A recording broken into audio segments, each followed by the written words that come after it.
Yes. Can all karma be purified? Can karma be purified? Oh yes, karma can purify. So then you can tell a lie to save somebody and purify that karma? Yes, you can purify. But before that, also there are a lot of others to purify. Because we are not Buddha, you know. That means we are a long way to go.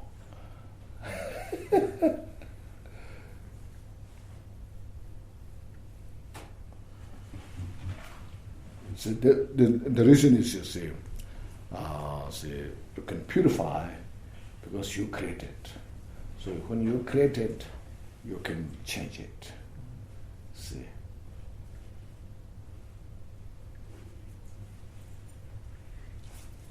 Yes. Yeah, I was thinking for the mantras, if I try to do some meditation, and then I should say mantra a lot of times, I find it hard I can find it quite stressful and stressful? Yeah, and distracting. And then, I don't really like saying mantras. Don't like so much? No, because I get a bit stressed, and then also with the breathing, I think I like to like the calmer meditation, and then if you say very fast or if you say very slow, then you can never get enough mantras. I think you just say what you can. Yeah. You know, just say, don't worry about the how much you have accumulated. Yeah. But just do it good qualities. You know, so this is don't make it hard breathing. I did that too. When I went to retreat 100,000 Vajra Sattva, then I was chanting so fast, whole day, you know, so fast. Then even I don't get good sleep. In the sleep I'm chanting, you know. When I wake up, I was tired.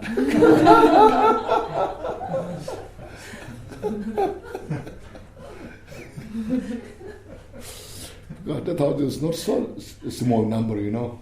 It's not that great, but still, you know. So I think you should do in a way that not put too much stress on you.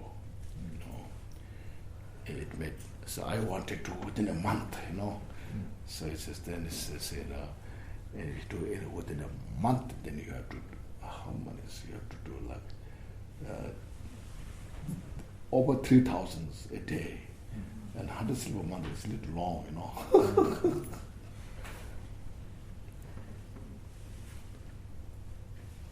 If you say like 1,000 a day, then which takes about 3 months, you know, I think that's good.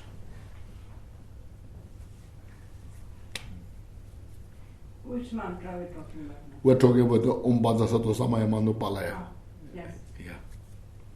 Yes. But this cause and effect eating meat, it must have been very difficult in the old time Tibet.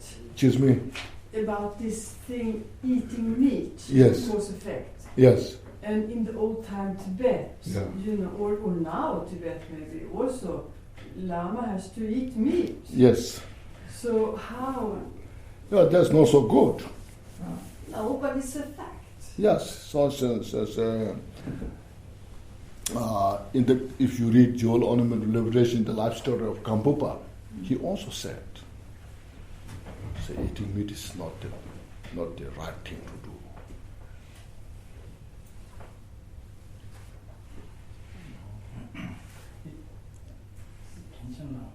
Isn't this bringing the point, as you made recently here now, you may do something which has bad results, but you have to face that and take responsibility. The trick is when you think that I can get away with it.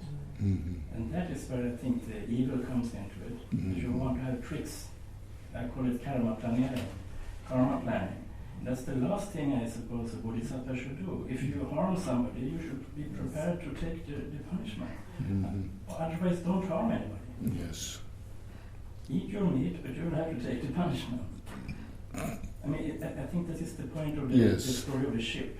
The Bodhisattva decided, I'm killing this person to save the others, but he went to hell. Yeah. The modern Bodhisattvas, they want to do these things and get away with it. And it's very disturbing, I find. Yes. This tendency among Buddhists to find ways to save your ass, so to say, get away from things you have done. Rather face the music and be responsible. I can respect that. Mm-hmm. But also that you can heal yourself or renounce the things you have done. Mm-hmm. And if you change, Mm-hmm. then it's a different thing also. Mm-hmm. But you can change it, even if you have done bad things. Stop And doing doing bad. Yeah. Stop doing that. Yeah. But you might do a lot of bad things and you have no idea about it. Because of ignorance, you might do very stupid Yes, things. that is, yeah. So that's why you see, this is how it is saying. This is such a great emphasis there, you see. It's a very simple line there, Jigten Sumgön said, the nature of the virtue and non-virtue is that they cannot be exchanged, see. Very simple. And then Nagarjuna says, if one acts with the attachment, aggression, or ignorance, that is non-virtue. If one acts with the non-attachment, non-aggression, and unobscured mind, that's virtue. It's very simple. But then when you come to the practice, step by step, there's so many details. Then the scholars are confused. Then they don't know what to say. They say, Buddha get the permission to such, it's okay. For example, even in Vinaya, say, monk who's sick, first say, monks not allowed to eat dinner. No. But then there are some individuals who become so weak and very fragile. So Buddha said, it's okay, you can eat.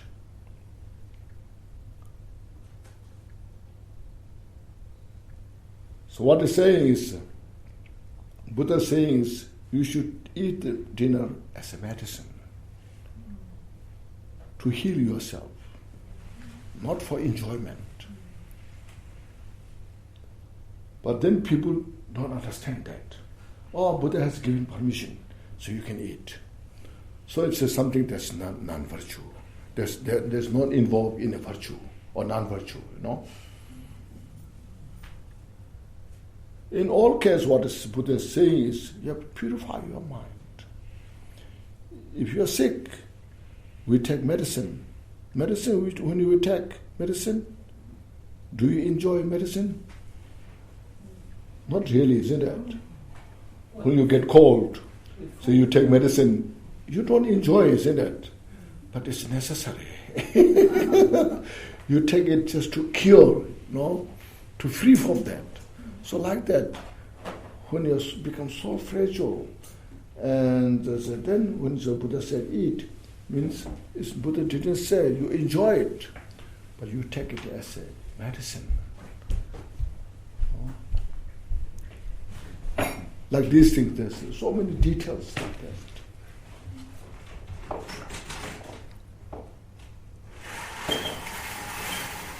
Yes?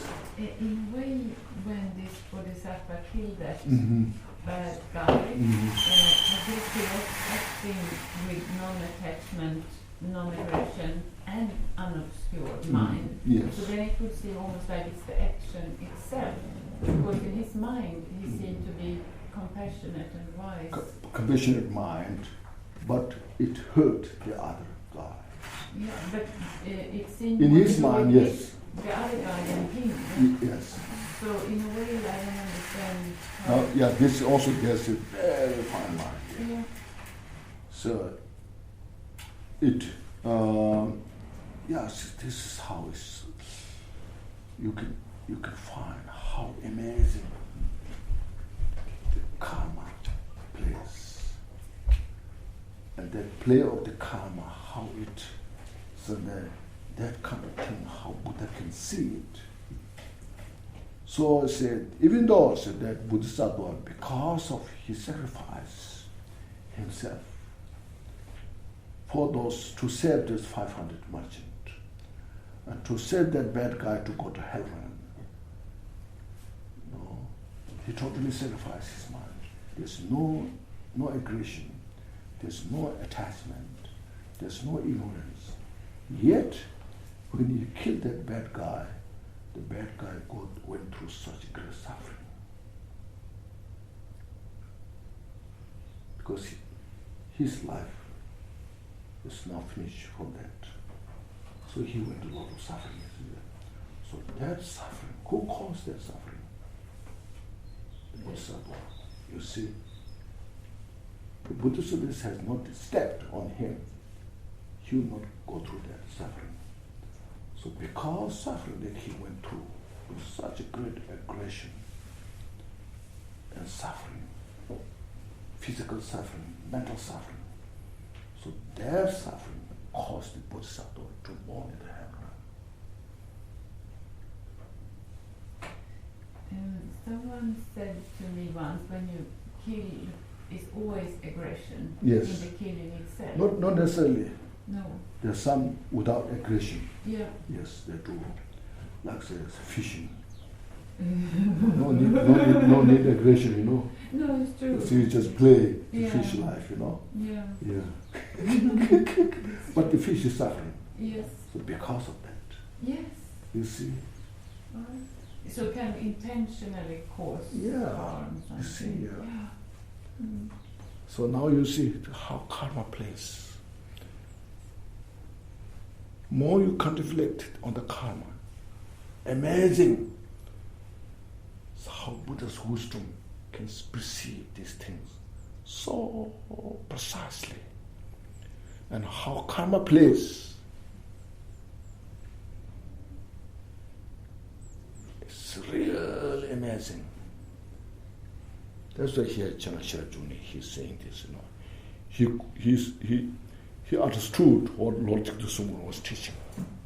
Totally understood. And then what Buddha taught. That what the Buddha taught, Nagarjuna kind of communicated.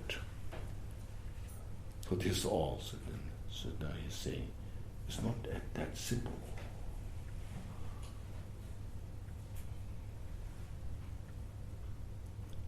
So that's the Buddhism, really. Not just chanting mantra, and doing definitions, and some ceremonies, and dance, you know.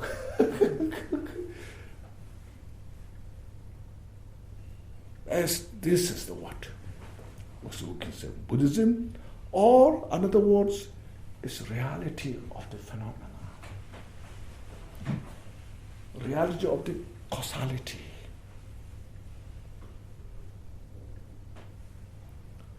So this gives us how to really be sincere to ourselves.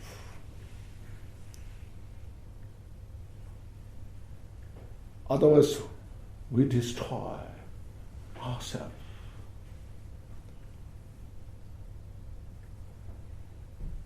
That's what we need to kind of more discussions on this, you see. We need to discuss, contemplate, ask questions.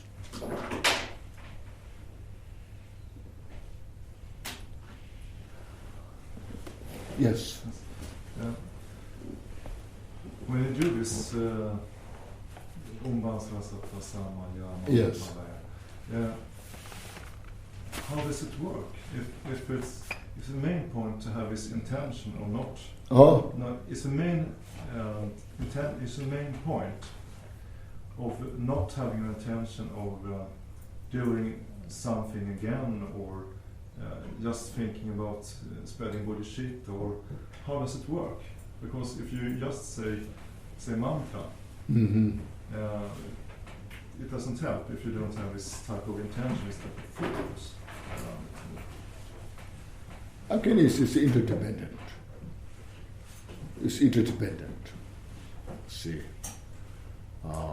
First of all, you see, Vajrasattva is the Buddha, especially connected to the purification. Of course, all the Buddhas, Bodhisattvas, just basically there's no difference.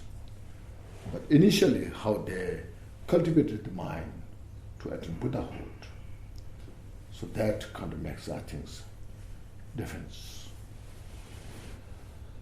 So that because of the Vajrasattva's first initially cultivated Bodhicitta and practice through that and achieve enlightenment, so it's involved more with purification. No. As a reality, qualities of the Vajrasattva is no different than as mentioned with other. There's no different with other Buddhas, Bodhisattvas. No. And then our own practitioners' motivation is, I want to purify. See. So they mentioned the four powers. Power of remorse.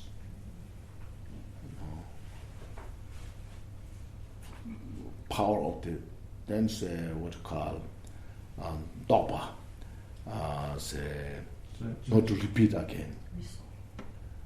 And the power of antidote, and then the power of the refuge. No. So there's the four powers. Using these four powers to purify, especially the power of remorse, is first most important. So through this mechanism of the causes and conditions, then it works, Thank you. Well, I have another question also. Yes. If you do this mandala offering, the ground sprinkled sand, water, stone, the flowers, and so on, how do you visualize the surroundings and the universe? You can do it in many ways, I guess. So visualizing is first whole space. Whole space. Completely space. Above there's a visualization of the refuge, Buddha, Bodhisattvas. That above in the space, then in front of you, you visualize whole universe. Whole universe contains all the excellent things. And this all just then, including your body, speech, mind, you make offering without reservation. So, may I be a good service of Buddha Dharma Sangha. May I be good service to all the sentient beings for their peace and happiness. So you just, mandala offering is the practice of generosity.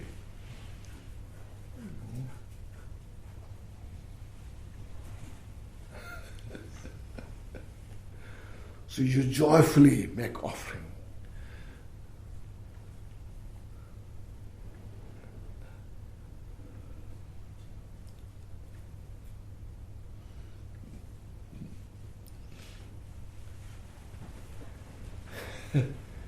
This, as we are talking about, as now, the causality, this cause. For me also, it's really when we discuss like this, go through this, and I also get some, I should say, some more understanding, how it works, and how they play. So then you see the past, I made quite a bit of mistake, So this is ignorance.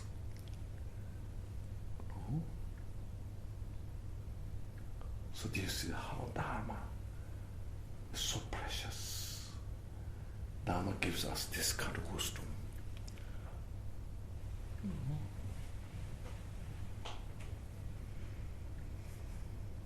And those great teachers in the past, they have that kind of great wisdom. Like when Kabupa, after he received all the teachings from Milarepa, then at the end, Milarepa said, now you go back to Central Tibet and continue your meditation. But he gave a lot of advices. Do this. One of things, if you have no hope, expectation to enlightenment, but still, said you gather all the small virtue. Don't ignore them. If you have no fear to born in the lower realms, but take care all the small amount of those non-virtue, purify them, not engage.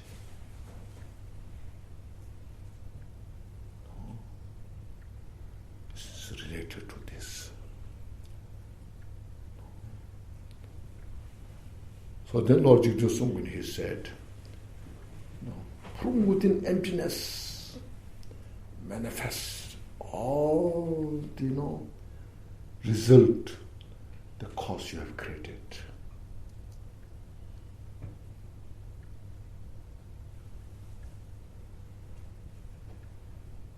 It's amazing, isn't it? See?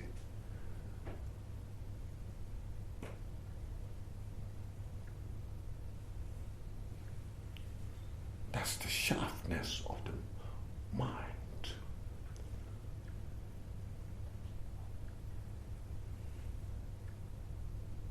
So it's very delicate, isn't it?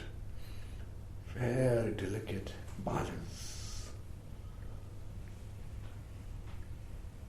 Need more sharp kind of courage.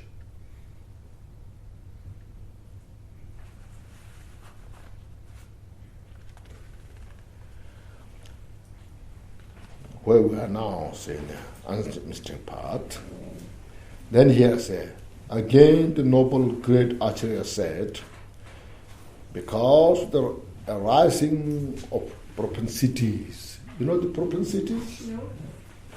You don't know? Yes, no. No. Who can translate? Tendenser. Ja, andra. Tendenser. Anlag. Anlag. What causes the action? Yes, propensities, Inclinations. the habit. Habits. Yeah. Samskaras.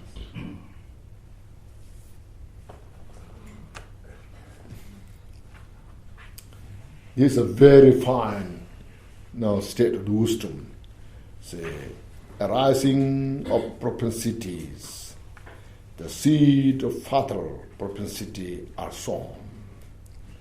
So you see, whatever from the mind manifest, like attachment, anger, or anything that out of propensity, then it continues next.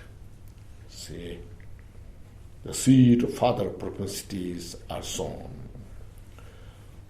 From the gathering of the causes of propensities, see, then new causes are created due to the manifestation of the propensity. Then it develops. Then what happens is, see, the sprout of samsara are grown. So it is first Nagarjuna's. The precious Lama said, Mr. Jigten Sumgön, he said now, although many traditions say that the body or the mind wanders in the samsara, which wanders in the samsara? The body or the mind? I don't have a special view. I cannot choose one or the other, say. But I would say that causes and conditions give rise to conceptual thoughts, you see. So our attachment is a habit, it's a propensity. It's sown from many lifetimes. It continues to grow. Our anger, aversion is a propensity that life after life, it just grows and it plants the seed, continuously. See? So,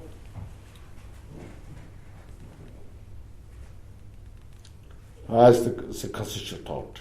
And because of this propensity wanders in the body, so that in our body, with relation to the mind, together, mentally we have those, and then that plant the seed in the mind, and then mental formation. Then mental formation, the body manifests. See? So that's what Jigten Sumgön said here. Because of this propensity wanders in the body. So you see, our body is now in the samsara, basis of our suffering. Because of the body, we need house, isn't it? If you have no body, no need house,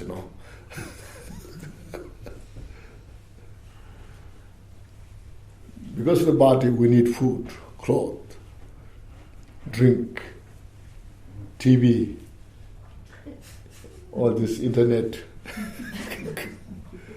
Look at that, how much we need for the body.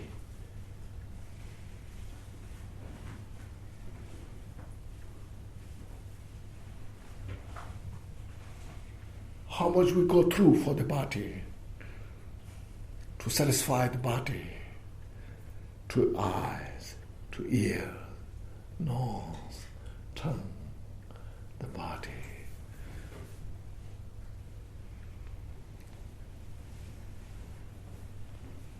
All these things designed in the world is for the body.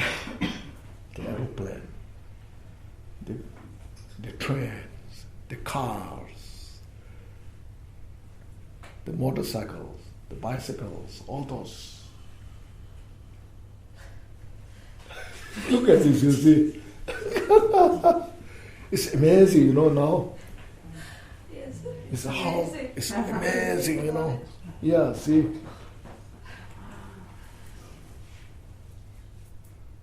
Now you see, this is what Dharma teaching gives us the wisdom. Then we get sick because the body, how much we suffer. Then we age because the body. Oh, it's on and on, you see.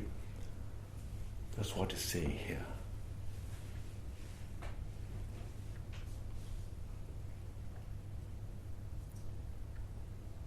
This is such it's called, these are pit instruction.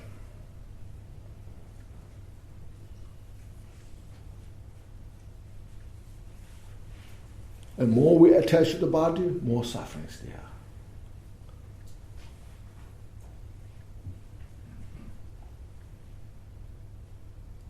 How much medicine we consume? So much, isn't it? Because the body.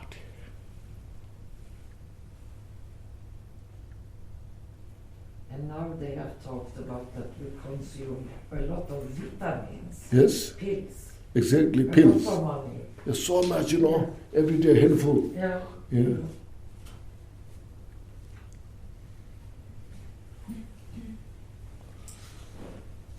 So we, as a Dharma practitioner, we see these things and use this body in the best way.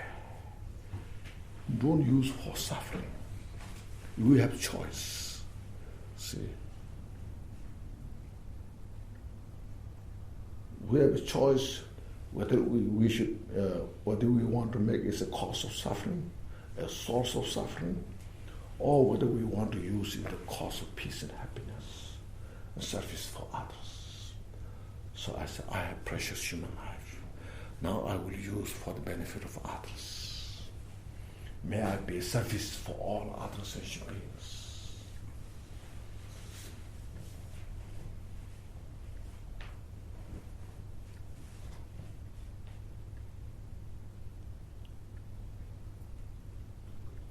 That's really amazing, you know.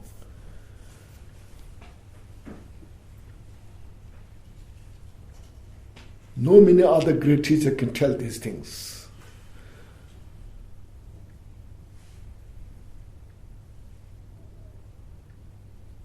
Those are those great disciples of Jigten Sumgön.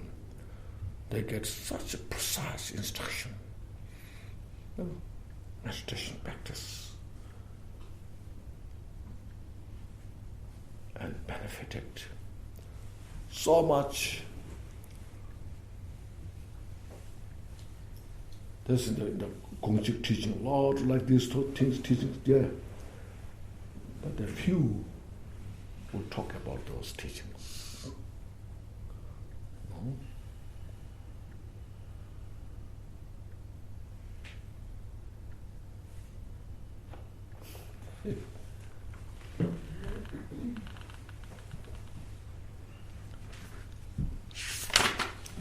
So here Chen-nga Sherab Jungne says, these two teachings have the same meaning. Means Nagarjuna's statement, what he said, and what Jigten Sumgön is teaching. And since Chen-nga Sherab Jungne has studied so vast, so he's bringing together here. These are brief example from the past. There are countless others like them.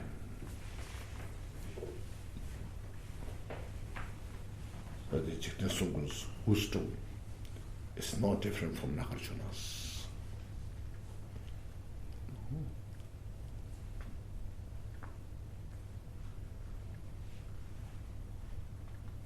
Can I ask a question? Yes. How much can you actually benefit a person that has passed away? If a person has passed away, how much can you actually benefit that person? Maybe if it's several years ago or so? No, that is, you just practice bodhicitta. Okay. You see. So that really helps. Yeah. What else is, we're reborn, you know. So when you cultivate bodhicittas, I practice bodhicitta for all the sentient beings. Means that person who's passed away is so amount all the other sentient beings is included there. So I cultivate bodhicitta to establish them to the enlightenment. So that individual is included there. That's why bodhicitta is such as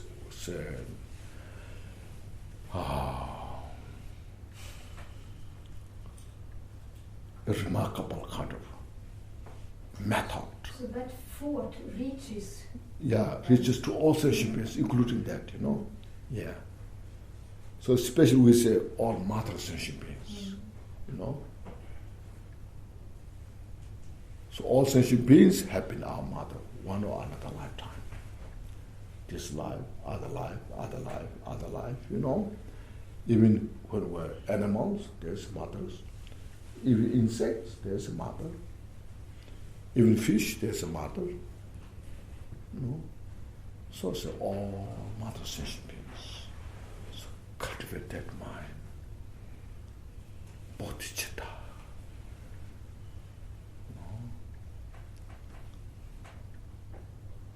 So all the other practices are to purify bodhicitta, to perfect bodhicitta. Like say 6 paramitas. 6 paramitas are designed to perfect bodhicitta. No?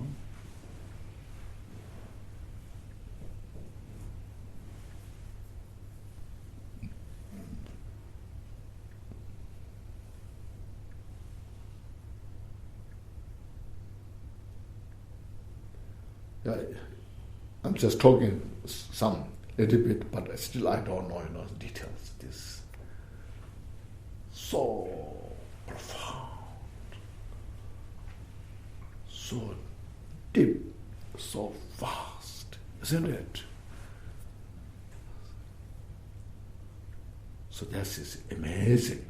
Just so we have that kind of mental power to penetrate, but it takes time.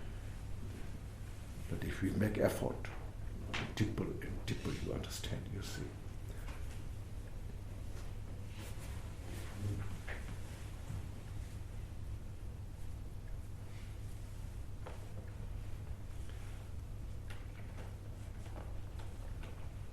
I'm hungry.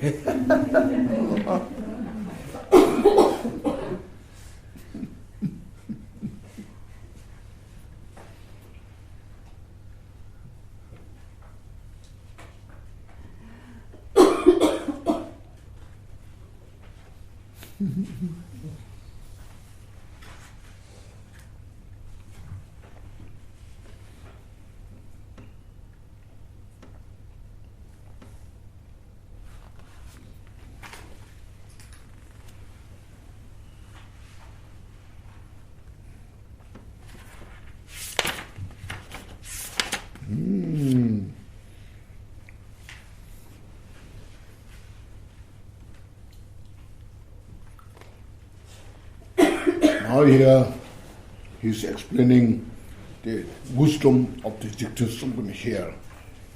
The mirror-like wisdom of the Lama's mind, in which blossom the mandala of the objects of knowledge of the three times. See, says the mirror-like, as earlier is mentioned when he was 8 years old. He perceived all samsara and nirvana as a reflection in the mirror. It's here now. The mirror-like wisdom is the basis of all the wisdom. There are 5 wisdoms, The wisdom of the first nyamyi.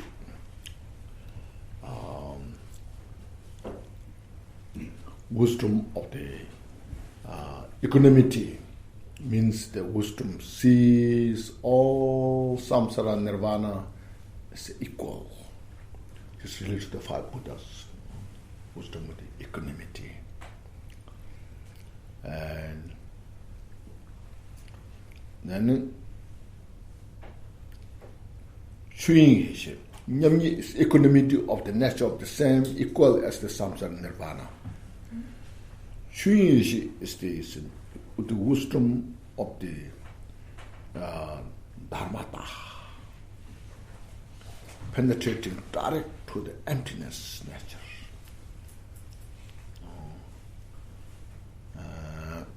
Then equanimity, the wisdom of the discriminating. This is called another called discriminating wisdom. Knowing means wisdom knowing everything as, wisdom knowing all the details of the causality. Sotoishi is called. Each and everything knows.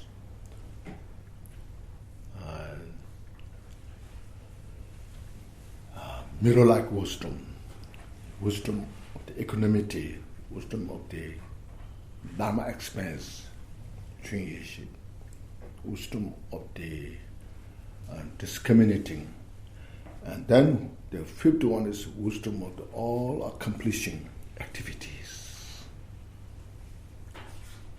From within that, what is necessary to manifest all the activities.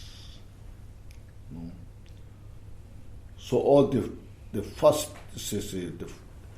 the first one, mirror-like wisdom, is the foundation of all the other 4 wisdoms. See?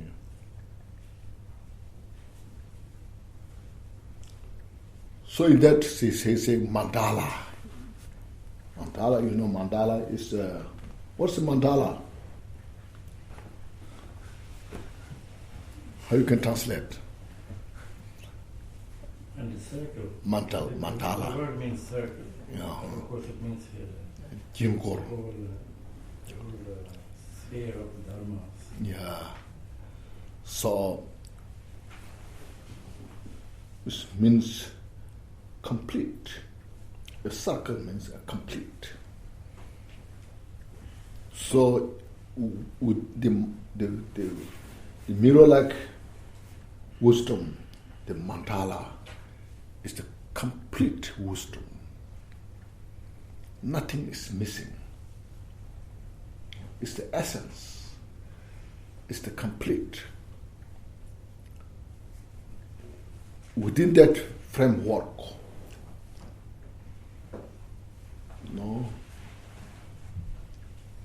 all the samsara nirvana, everything, all the causalities, all the nature is functions. It's complete, So he's saying here, see, mirror-like wisdom of the Lama's mind, in which blossoms the mandala of the objects, of the knowledge of the three times. The knowledge of the past, present, future. Everything is present there. Nothing is missing.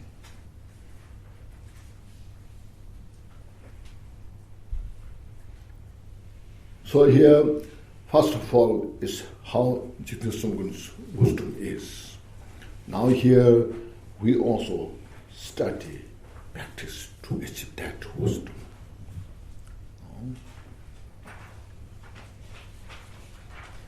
It inspires us, because Jigten Sumgön's wisdom mind and our wisdom mind has no difference. There's no any single difference. But we have to realize it. We have to experience it, or we have to reveal it.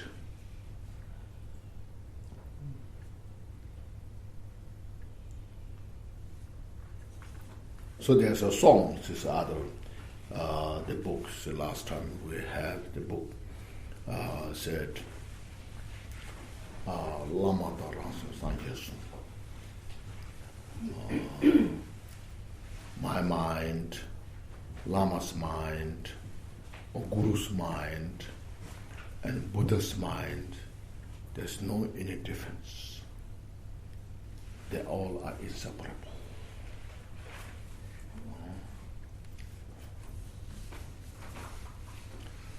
So the three times, neither increase nor decrease. No increases, there's nothing to increase, and there's nothing to decrease. It's neither decreases nor increases. Means all complete. Perfection. Completed. No increases. Since even the Buddhas of the 10 directions and the three times could never fully relate to the life of the Father Jigten Sumgön, the Lord of the world. Even if they were to describe it for kalpas, how could ever be expressed by the Bodhisattvas of the 10 bhumis like Manjushri, to say nothing of others. This is also mentioned in the Madhyamika Avatara. Madhyamika Avatara is written by Chandrakirti, a great master. It's one of the major Buddhist texts.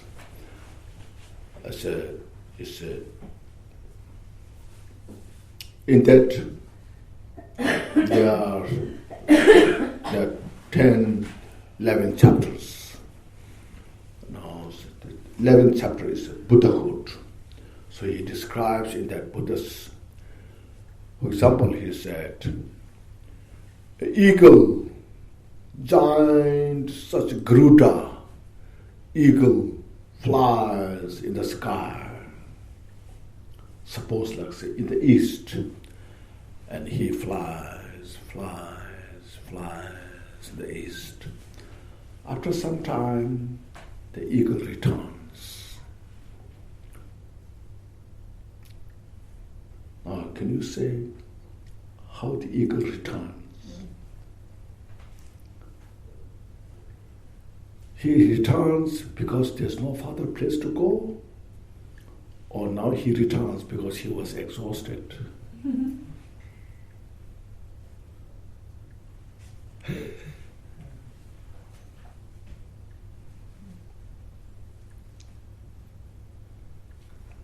Yes. Well, if it is such in this earth, I mean, you are already in place. I mean, you are already home.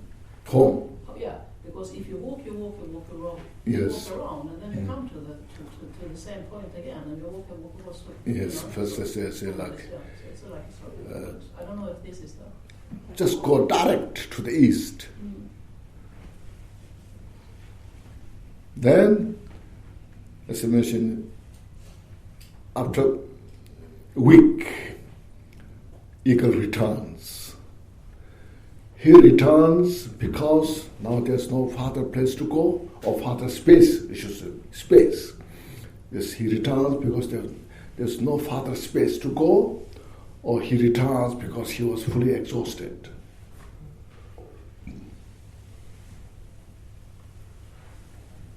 Could be either, I guess. Hmm? Could be either.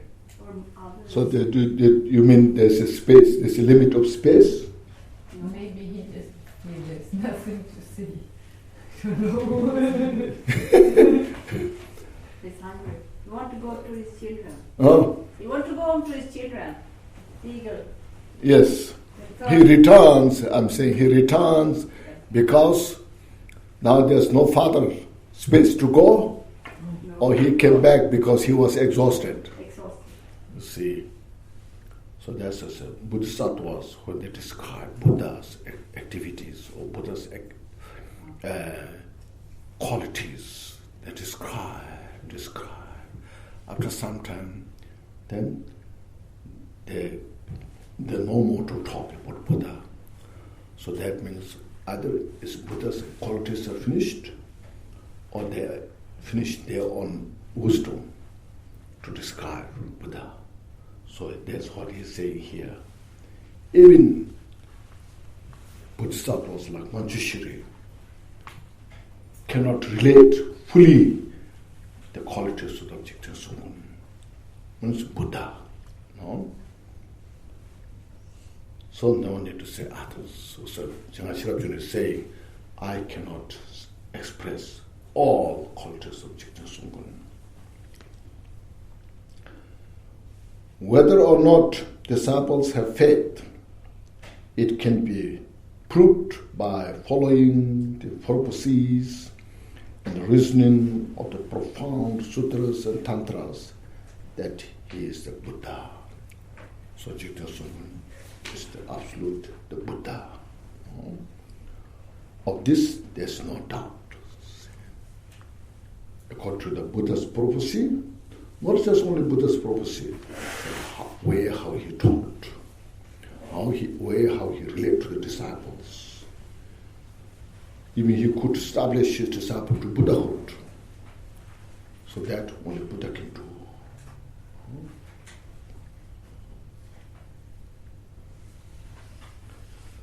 Of this, there's no doubt. That lion, that supreme being, set in the mandala of the entire assemblies, to all his assemblies, Sangha members. So there are no lamas apart from me. The Buddhas of the 3 times are also me. Therefore, rely on this Vajra speech. We can trust the story of the lives of the precious Lord of the world.